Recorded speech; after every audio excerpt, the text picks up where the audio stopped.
Welcome to the podcast. This podcast will be entitled The 14th Amendment. Okay, so we have a bunch of crazies, basically, in the Democratic Party who want to do anything to keep Trump out. They're all in a bubble, and they've convinced themselves that Trump is the devil. And even though he didn't do a Hitler when he was in the first 4 years, that he's going to do a Hitler now. Even though Hitler started doing tyrannical stuff the first month he was in office. So, whatever. We all know that that's just stupid. So what they're going to do is try to use the 14th Amendment. And the third section of the 14th Amendment says, if you ever rebelled against the Union, you can't hold an office in the United States government again, or in any state. So if you engage, and it says insurrection or rebellion, those are the words that it uses. And so that's, why do you think the day after the riot on January 6th, they came out and said armed rebellion, armed insurrection, armed insurrection. They said armed insurrection 1,000,000 times. So the question is, does that meet the criteria of an insurrection? What is an insurrection? An armed rebellion, like an army trying to take over the government. Like Shays Rebellion, like the Whiskey Rebellion, like, I guess, the Civil War. Now, the Civil War, they voted to get out, so that's its own argument. But at least that one was a real fight, like battles and stuff. This was a riot at the Capitol building that started out as a protest, and then they let some people in. Nobody was armed. There was fighting going on, that's true. Not everywhere, though. So think about it. All those Trumpers, I guarantee you they all have guns. Why didn't they bring them? If they were planning an insurrection, do you really think anyone could have stopped them?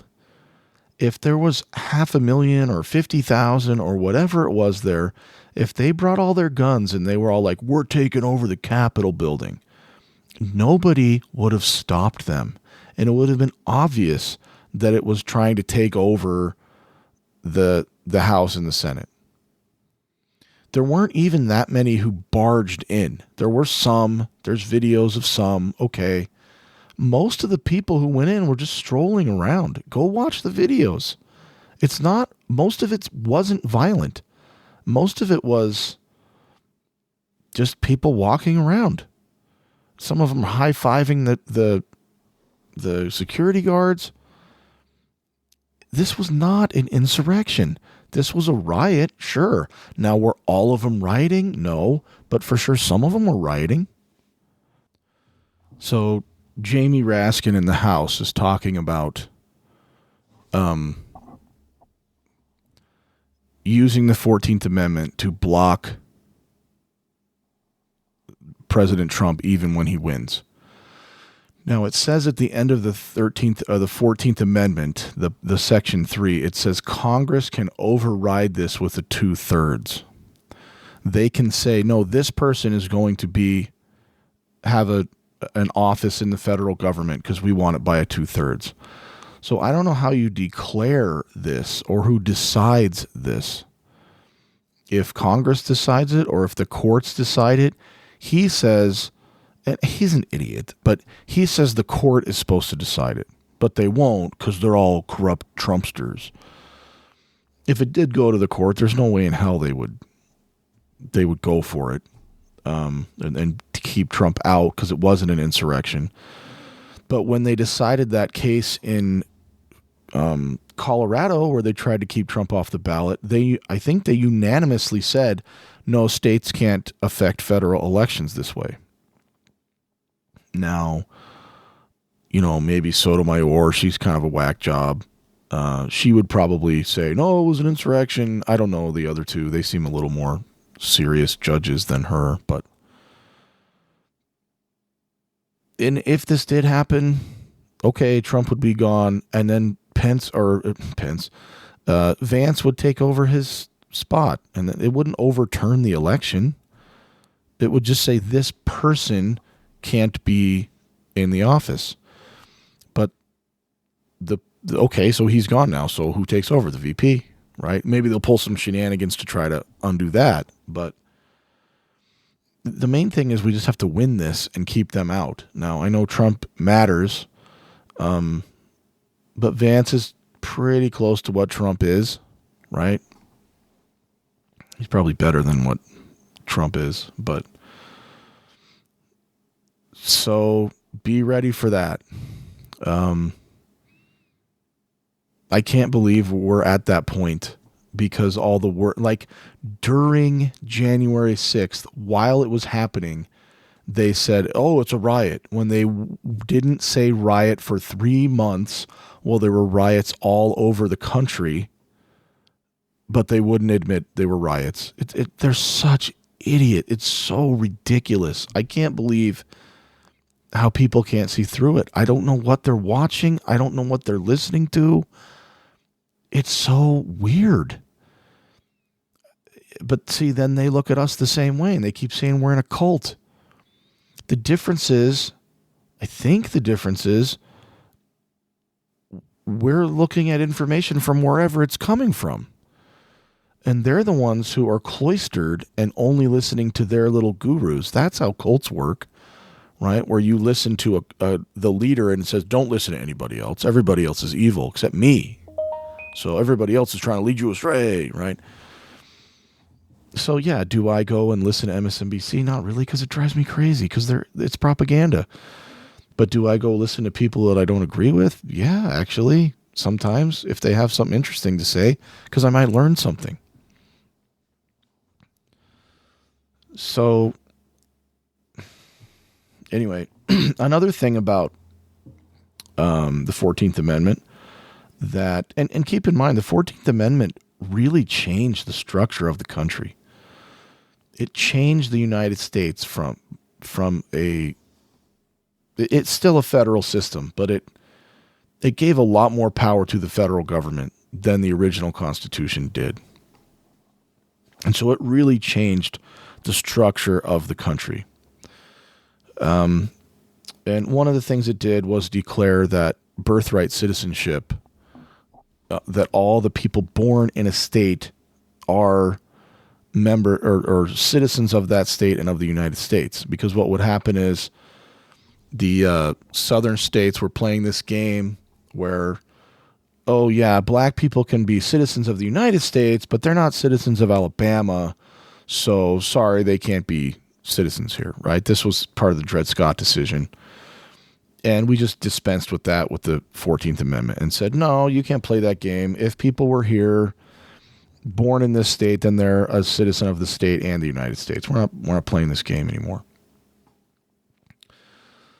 So people have thrown around the idea, and Mark Levin tries to say, when it says, and subject to the jurisdiction thereof, that it meant if illegal immigrants are here, they're not subject to our laws because they're not citizens. They're not in any shape subject to our laws. I don't really understand the legal parts of that, but he claims you can interpret that to mean birthright citizenship doesn't apply to illegal immigrants.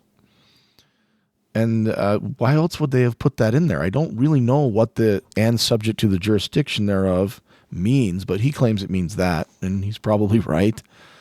The thing is, we've never interpreted it that way. We've always just interpreted it as, if you're born here, you're an American citizen. It doesn't matter who your parents were. But the problem is, immigration was a lot easier before. All those people on Ellis Island who came over, they didn't have to go through this big lengthy process and all this stuff. It's not easy to become a citizen anymore, especially if you came here illegally, right? You can't become a citizen. And even if you didn't come here illegally, you have to wait like sometimes years and years and years to get in. I don't really know why, but I don't know. Is it Is it to encourage illegal immigration? It kind of seems like it. I don't know. I don't know. But so some people are saying, well, maybe we should get rid of the birthright citizenship thing because people are gaming the system. This term anchor babies, and in some cases, this doesn't happen a lot, but I've read about people coming from China to have their baby in Seattle to make sure it has American citizenship, and then they just fly home. They've never even lived here. But since it was born on American soil, I guarantee you that's not what the 14th Amendment was for, right? So I think we're one of like 2 countries that does this birthright citizenship thing. So I think it would probably be a good idea to get rid of it. Because it was mostly just to deal with the freed slave issue. Now, people who are here, they would just inherit their citizenship through their parents. So, your kids wouldn't have to apply for citizenship. They would just inherit it through their parents. But it's because they're American citizens. So it couldn't be that someone on a green card comes here, has a baby, and then their baby is now a citizen and it acts as an anchor, and they get to stay here and get food stamps and whatever else because now their kid's a citizen, even though they're not, and they weren't even supposed to be here.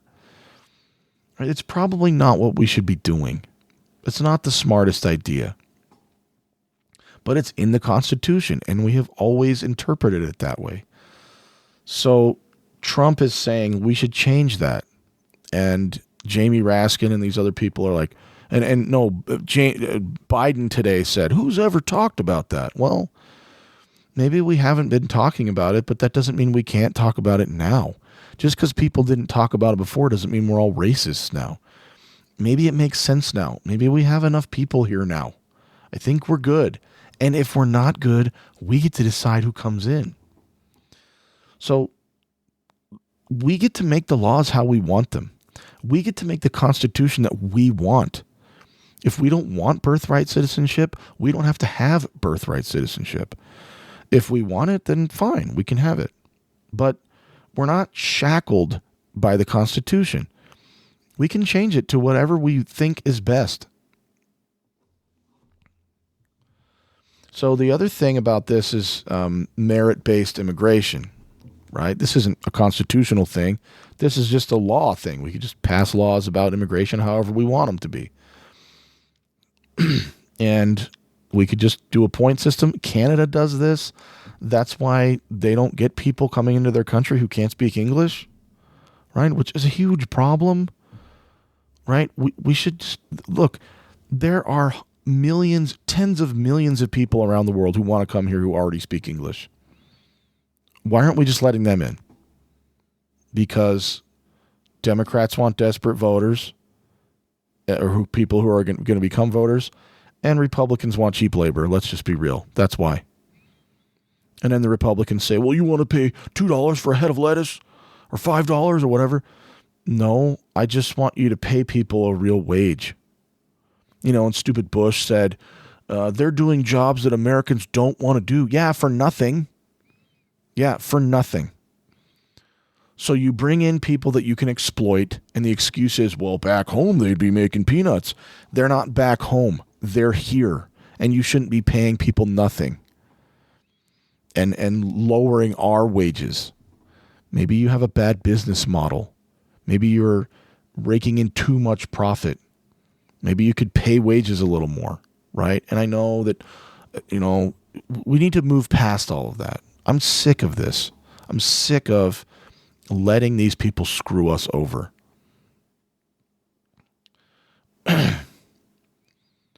So we get to decide what's happening in this country with immigration, with the birthright citizenship thing.